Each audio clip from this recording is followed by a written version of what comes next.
ton bébé fait déjà des petits ah, baba, mama et tu te demandes quand est-ce qu'il va vraiment parler. C'est une question que tous les parents se posent. Aujourd'hui, on va voir à quel âge les bébés commencent à parler, ce qui est normal. Reste bien jusqu'à la fin, je te partagerai 5 astuces simples mais puissantes pour stimuler son langage chaque jour. Le langage, c'est un long voyage qui commence bien avant le premier mot. Dès la naissance, ton bébé écoute, observe, mémorise les sons autour de lui. Chaque phase compte. De 0 à 6 mois, il gazouille, il découvre sa voix. Les fameux areux sont déjà une base du langage. De 6 à 12 mois, il babille. Baba, da. Autour de 12 mois, le premier mot fait son apparition.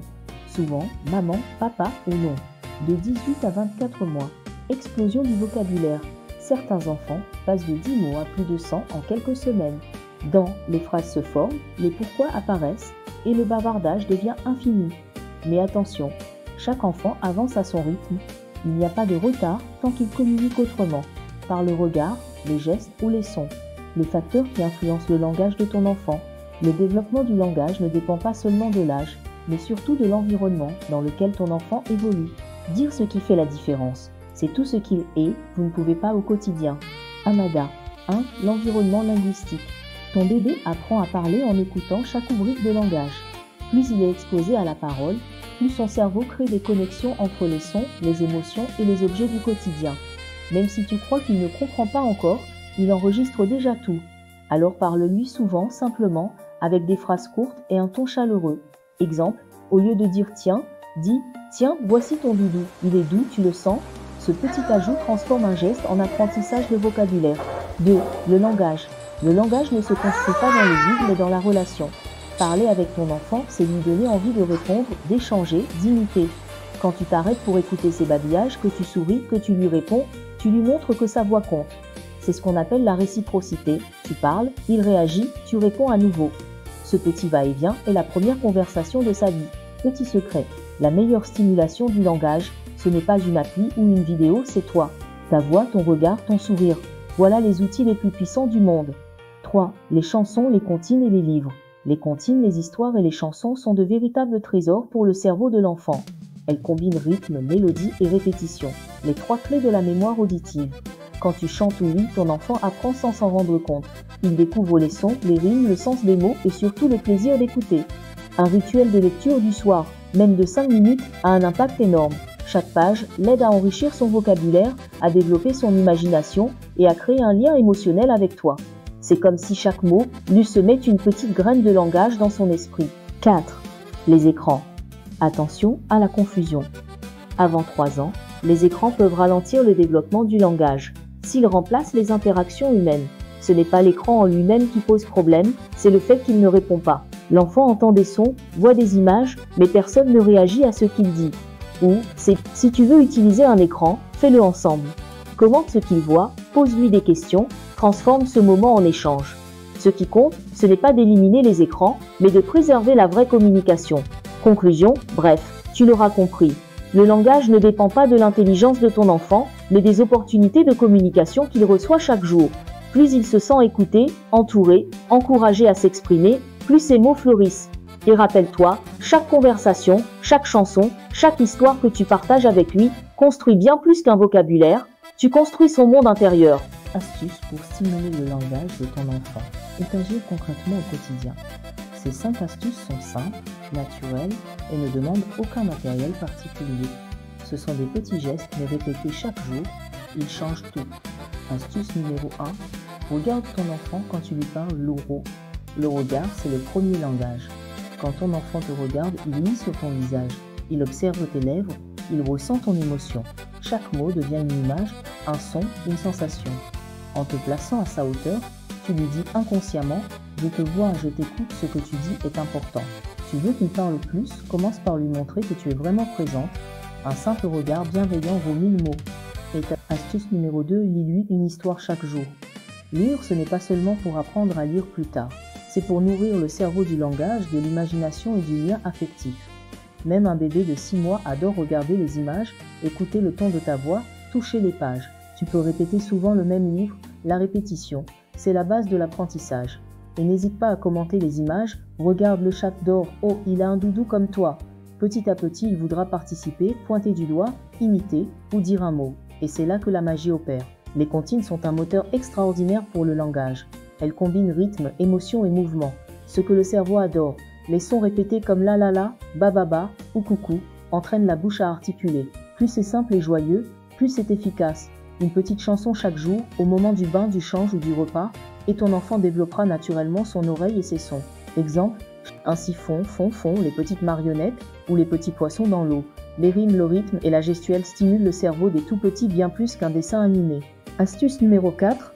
Parle-lui de tout le temps. Chaque moment du quotidien peut devenir une occasion de langage. Quand tu l'habilles, quand tu cuisines, quand tu sors vous promener, parle-lui.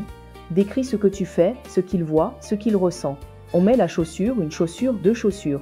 Voilà, regarde, il pleut, les gouttes tombent, ploc, ploc, ploc. Ces petits mots répétés créent un univers sonore riche et sécurisant. Et ton enfant finit par vouloir répondre, d'abord par des sons, puis par des mots. C'est astuce numéro 5, écoute-le vraiment. C'est sans doute la plus belle des astuces. Quand ton enfant parle, même s'il ne fait que gazouiller, réponds-lui. Répète ce qu'il dit, complète, reformule avec douceur. Baba, oui, tu veux ton biberon. Le voilà, mon cœur. En faisant cela, tu valides sa parole. Tu lui montres que communiquer, c'est utile, joyeux et réciproque. Et plus il se sent écouté, plus il ose s'exprimer. L'écoute, c'est le terreau de la confiance et du langage. Petite conclusion de cette partie. Finalement, stimuler le langage, ce n'est pas faire plus, c'est faire mieux avec conscience et tendresse.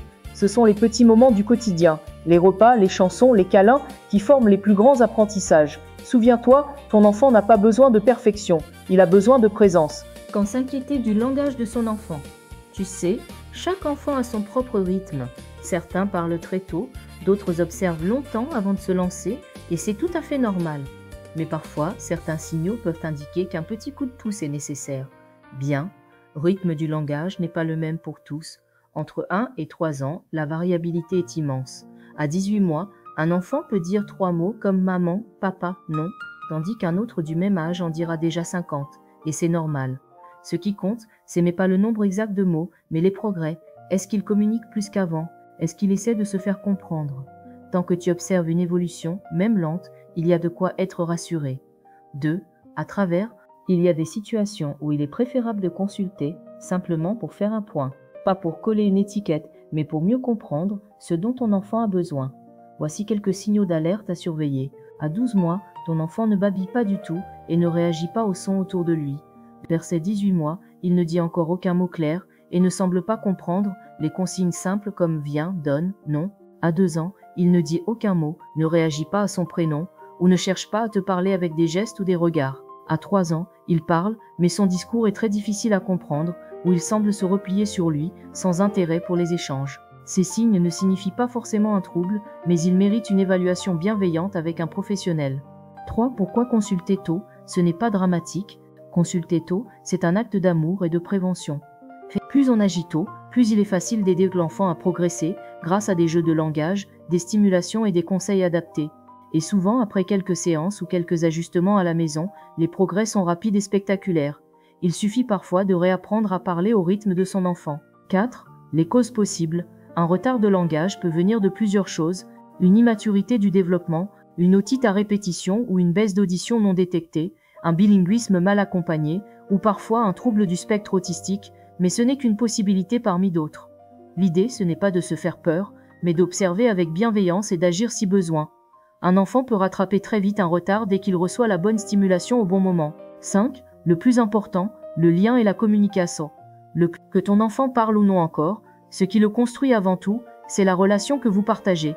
Les câlins, les regards, les jeux, les chansons, tout cela nourrit le langage intérieur avant même les mots. Continue de lui parler, de lui chanter, de le regarder dans les yeux. Chaque échange est une graine que tu sèmes dans son cœur et dans son esprit. Et un jour, sans prévenir, les mots jailliront. Conclusion apaisante. Alors oui, surveiller le langage, c'est important, mais le plus beau cadeau que tu puisses offrir à ton enfant, c'est de ne pas le comparer, de lui faire confiance et de rester présente. Le langage, c'est un chemin, pas une course, et chaque mot prononcé sera le fruit de ton amour et de ta patience. Si vous avez aimé cette première partie de vidéo concernant le développement du langage, likez, partagez et abonnez-vous afin de ne pas manquer notre prochaine vidéo